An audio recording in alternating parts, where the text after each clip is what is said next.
कि सुबह लमसम 8 बजे के आसपास हम लोग को सूचना मिली कि देवरिया के रुद्रपुर तहसील के फतेहपुर गांव के ये लेहड़ा टोले में एक वारदात घटित हुई है, जिसमें बताया ये गया कि एक पक्ष के एक आदमी का तुरंत डेथ हुई थी और बाकी 6 लोग पुलिस को अनकॉन्शियस स्टेज में मिले थे। तो जिनको हम लोग ने देवरिया मेडिकल कॉलेज में रेफ़र किया, तो वहाँ डॉक्टर ने जब उनका एग्जामिनेशन किया तो उसमें शायद 5 लोगों की डेथ बताई जा रही है।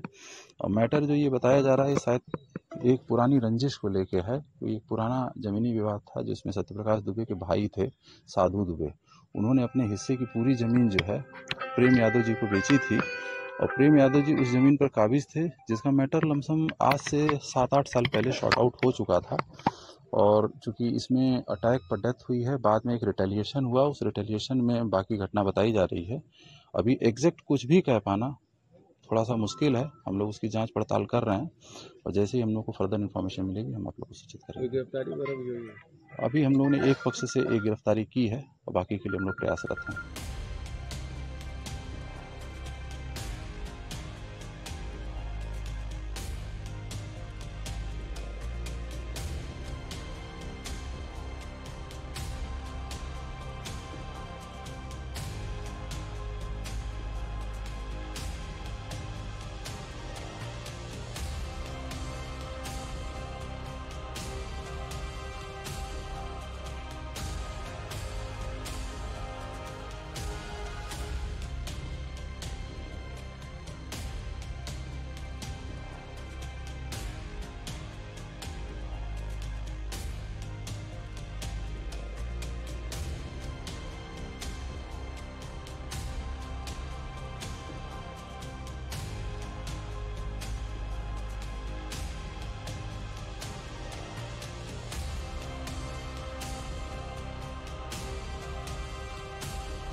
ये जंगल राज तालिबानी शासन चल रहा है। ये पूरी तरीके से अपने लोग हैं भारतीय जनता पार्टी के लोग, ज्यादातर घटनाओं में भारतीय जनता पार्टी के लोग शामिल हैं। दो पक्षों में वह शुरुआत जब सुबह हुई, अगर उसी टाइम रोक लिया जाता तो शायद इतनी मौतें ना होती। बता तो रहा हूं कि ये लगातार सरकार के संरक्षण में, सरकार के जनप्रतिनिधियों के द्वारा संरक्षण में चीजें की जा रही हैं।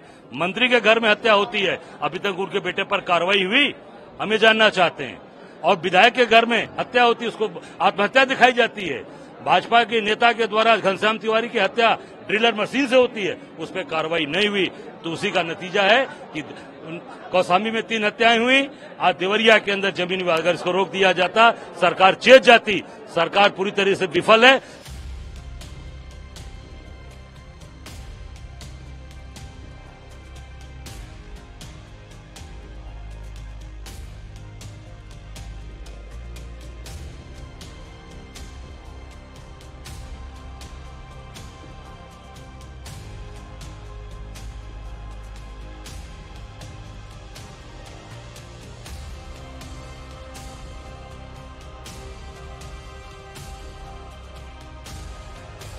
तो ये देवरिया हत्याकांड बहुत दुखद घटना है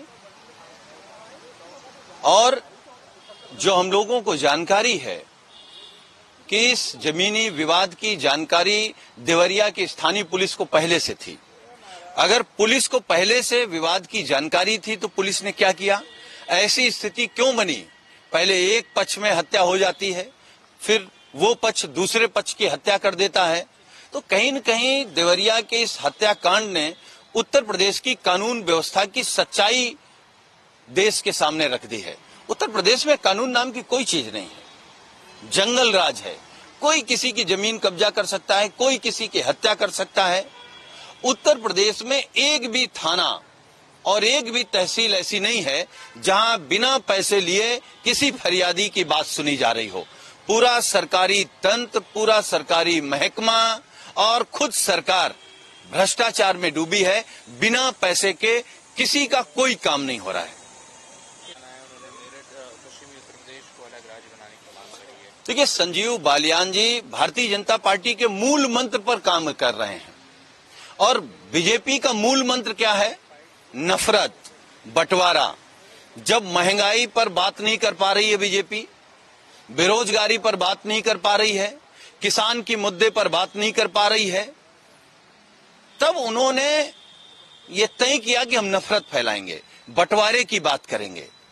आप बंटवारे की बात कर रहे हैं। बीजेपी के लोग बताएं 9.5 साल से दिल्ली की सरकार में आप हैं, 7 सालों से उत्तर प्रदेश की सरकार में आप हैं। आपने मेरठ के लिए क्या किया? पश्चिमी उत्तर प्रदेश के लिए क्या किया?